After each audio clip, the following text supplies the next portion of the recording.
यानंतर मुंबईकरांसाठी आनंदाची बातमी आहे। मरीन ड्राईव्ह ते वरळी वांद्रे सागरी सेतूला जोडणाऱ्या कोस्टल रोडचं आज मुख्यमंत्री देवेंद्र फडणवीस आणि उपमुख्यमंत्री एकनाथ शिंदे यांच्या हस्ते लोकार्पण करण्यात आलं। उद्यापासून हा कोस्टल रोड प्रवाशांच्या सेवेत असणार आहे। कोस्टल रोडमुळे मरीन ड्राईव्ह ते वरळी वांद्रे हा प्रवास अवघ्या 9 मिनिटांमध्ये पूर्ण करता येईल। त्यामुळे मुंबईकरांचा वेळ वाचणार आहे।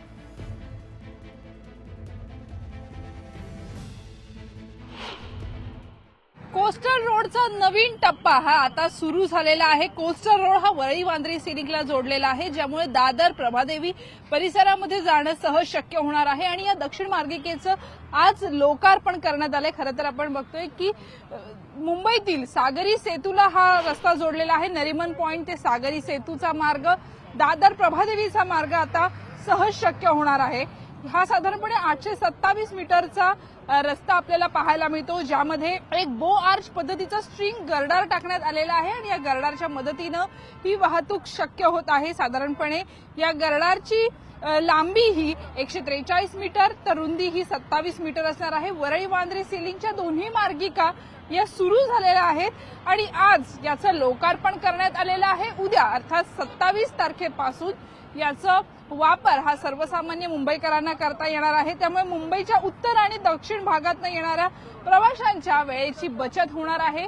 थेट कोस्टल रोड ते वरळी वांद्रे सिलिंक असा प्रवास करण्यासाठी उत्तर आणि दक्षिणेच्या या दोन्ही मार्गिका आता सज्ज आहेत। साधारणपणे 95% काम पूर्ण झालेले आहे। बिंदू माधव चौकातनं तुम्हाला या मार्गिकांचा वापर करता येणार आहे आणि खऱ्या अर्थानं मुंबईच्या वाहतूक व्यवस्थेमध्ये आमूलाग्र बदल आपल्याला पाहायला मिळते। उद्या सकाळी 7 वाजल्यापासून हा रस्ता सर्वसामान्य मुंबईकरांसाठी खुला होणार आहे। व्हिडिओ जर्नलिस्ट प्रवीण शेट्टीसह Susmita Wadane Patil, news 18 Lokmat, Mumbai. Coastal road याचं उत्तर वाहिनी कनेक्टर आणि इतर 3 कनेक्टरचं आज आपण लोकार्पण करतोय। मागच्या काळामध्ये माननीय मुख्यमंत्री एकनाथराव शिंदेजींच्या नेतृत्वात 2 टप्प्यांचं आपण उद्घाटन केलं आणि आता या उद्घाटनानंतर जवळपास 94% रस्त्याचं काम पूर्ण झालेलं आहे। आता केवळ एक प्रभादेवी कनेक्टर याचा बाकी आहे, जो फेब्रुवारी संपता तो देखील पूर्ण होईल।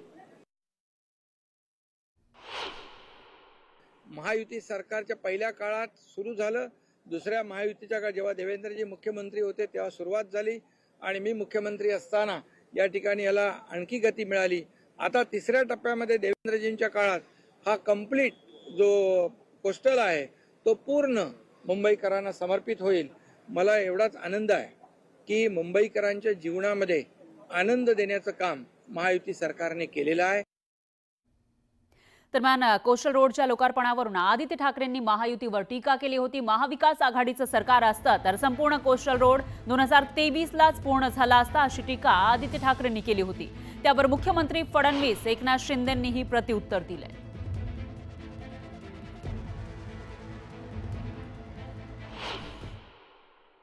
की ते स्थगिती सरकार होतं आणि हे शीघ्रगती सरकार आहे।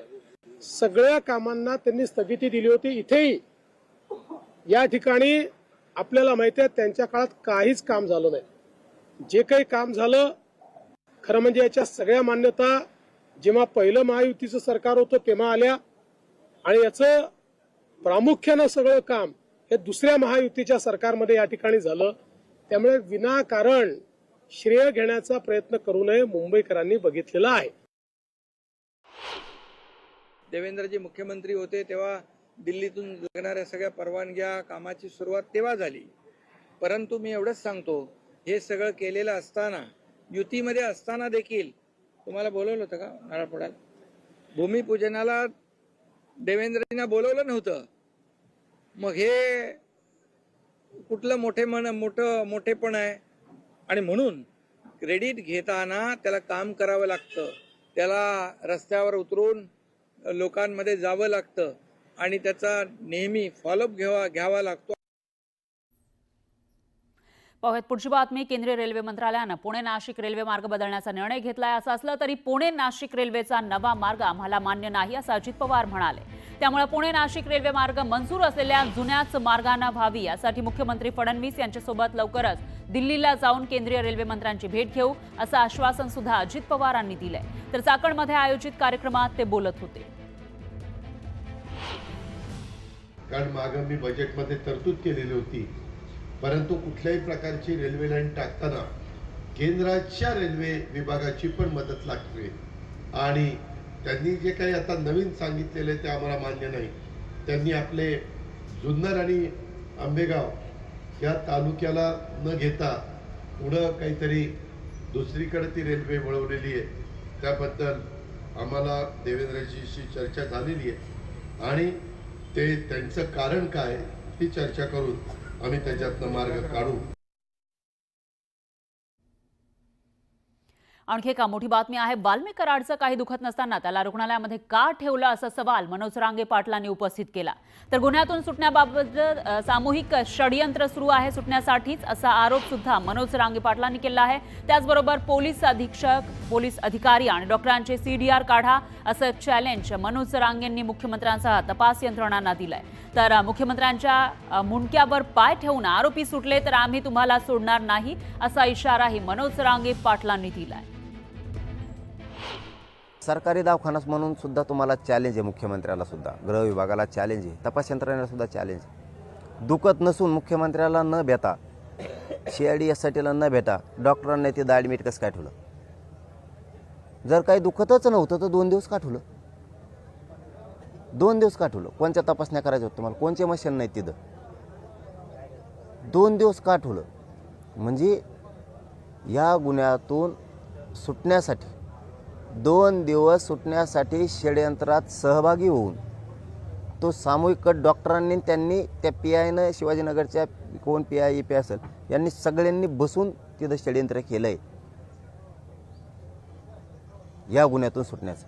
म्हणून हे डॉक्टर चौकशीच्या फेऱ्यात पहिले घ्या, तिथले CCTV ताब्यात घ्या आणि यांचे सगळ्यांचे CDR काढा। काय नसून डॉक्टरांनी ठुलच कसं काय?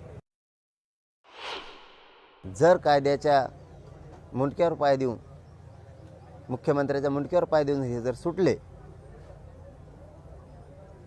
तर तुमच्या जिंदगीची हो, आणि आम्ही सोपं जाऊन नाही देणार। तसं जर घडलं आम्ही सोपं जाऊ देणार नाही। चौथं म्हणणं आहे आमचं, ही सगळी केस अंडर ट्रायल चालवा आणि यांचे नार्को टेस्ट करा।